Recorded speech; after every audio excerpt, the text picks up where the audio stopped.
e este ano propõe-se a celebrar a poesia escrita em português, cá em Além Fronteiras. Para além do Carlos Drummond de Andrade, lido aqui pelo Will Morrison, e da Clarice Lispector, acabada agora de ler pela Filipe Leal, já tivemos a presença da Ana Paula Tavares, de Angola, do Luís Carlos Patraquim, de Moçambique, e vamos agora dar as boas-vindas ao Carlito Azevedo, poeta e tradutor, natural do Rio de Janeiro. As banhistas. A primeira, um capricho de Goya, quem diria, apodrece como um morango cuspido ou ameixas tamboras. Entre as unhas, uma infusão de manganês esboça a única impressão de vida, pois tenta romper a membrana verde, bolha de bile, coágulo ao óleo, que lhe cobre o sexo fugitivo como uma lagartixa. Sorri para esta e deixa que em suas mãos uma palavra amarga se transforme em lilazes da estação passada.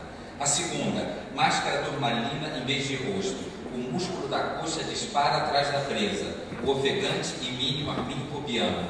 Grão de beleza. Exposta está em nenhum bogur sonabem, mas sim dorme, e não para mim, mas através da sua e da minha janela, sob a conivência implícita dos suntuosos, sol e cortina. A terceira, um roto, mas não cena de batismo. Bem mais nervoso do que isso.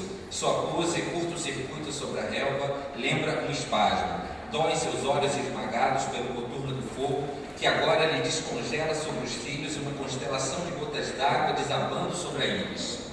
Um esboço de Lorca, esta, toda boca de tangerina e auréola sobre o bico do seio. A quarta, exata como a foice das ondas ao fundo, ou a precisão absoluta dos dois filetes de púrpura, e daí para a violeta bispo, rasgando-lhe o branco dos olhos como se visse coroa de espinhos. Desta passa direto para a sexta. E veja como se anima esta súbita passista Tangueli, os braços abertos em mastros de caravela, leões marinhos dançando ritmos agilíssimos. Da espiral do umbigo jorra denso nevoeiro até a altura dos ombros, quase condensar-se num parabolé de brumas. Se a fores encarar, faça-o como que por entre frinchas de biombo, olhos de diabo apaixonado. Aproxima-te agora desta última. Ela. Esta que não está na tela. Ela. Aproxima-te e te detém longamente. Deixa que isso leve toda a vida.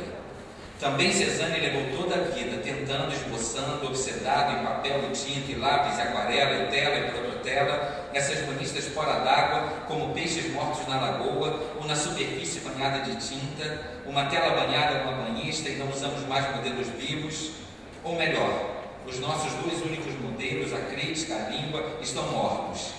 Por isso, antes de partires daqui para a vida turva, o torvelinho, a turba, antes de te misturares ao vendaval das vendas, a ânsia de mercancia, cola o teu ouvido ao dela. Escutarás o ruído do mar, como eu neste instante, na ilha de Paquetá ou na ilha de Pitix.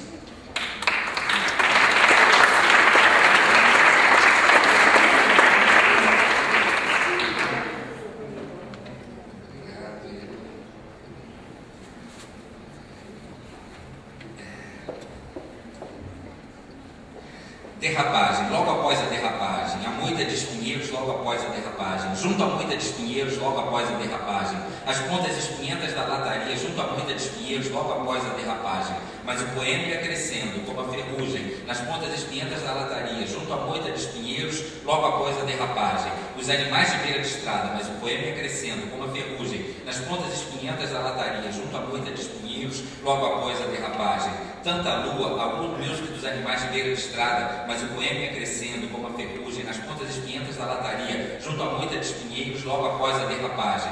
Estranha a coisa toda não parecer um pesadelo, dizia ela, com tanta lua, a wood music dos animais de beira de estrada, mas o poema ia crescendo, como a ferrugem, nas pontas espinhentas da lataria, junto à moita de espinheiros, logo após a derrapagem.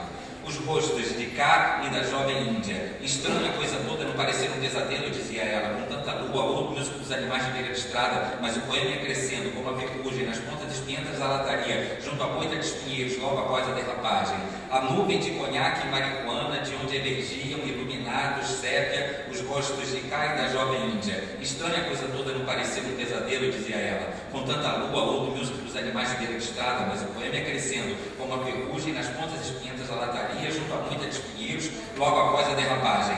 e no banco de trás a nuvem de conhaque e marihuana, de onde emergiam, iluminados, sépia, os rostos de Kai e da jovem Índia. Estranha coisa toda, não parecer um pesadelo, dizia ela, com tanta lua, o músico dos animais de beira de estrada, mas o poema ia crescendo, como a ferrugem nas pontas espinhentas da lataria, junto à moita de espinheiros, logo após a derrapagem.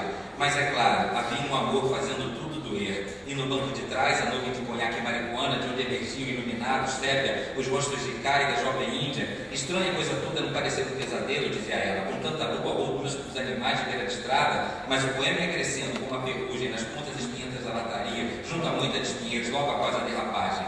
O carro avariado junto à moita de espinheiros, logo após a derrapagem. Eis a circunstância, mas é claro, havia um amor fazendo tudo doer, e no banco de trás a nuvem de conhaque e marihuana, de onde emergiam iluminados, sépia, os rostos de Kai e da jovem Índia. Estranha coisa toda, não parecia um pesadelo, dizia ela, com tanta lua ou música dos animais de beira de estrada, mas o poema ia crescendo, como a ferrugem, nas pontas espinhentas da lataria, junto à moita de espinheiros, logo após a derrapagem.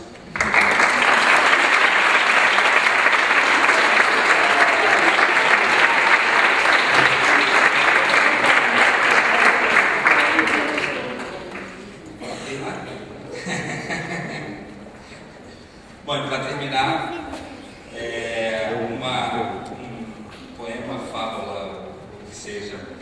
Um confeiteiro da cidade de Shu observa a foto do asteroide 4330 contra um fundo de estrelas num único pixel iluminado.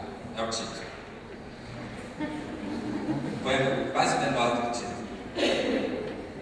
Nos 8 anos que passou em Shu, o anjo boxeador experimentou a vertigem e o assombro de uma rotina tão inalterada que certo dia, enquanto pensava na vida média de um nêutron ou nos pés inchados de Édipo, súbito foi atingido pela certeza de que para o dono da confeitaria da esquina, diante de cujas vitrines passava pontualmente todos os dias pela manhã, ele não poderia representar nada além de uma estranha forma móvel, acinzentada, que cruzava a rua, produzindo na liquidez de suas vitrines uma pequena agitação membranosa e cuja existência ou aparição diária, com precisão astronômica, durava nunca mais do que 12 segundos. Quando 5 vezes por dia um som quase humano chamava das mesquitas para a reza, era precisamente nisso que pensava o anjo boxeador.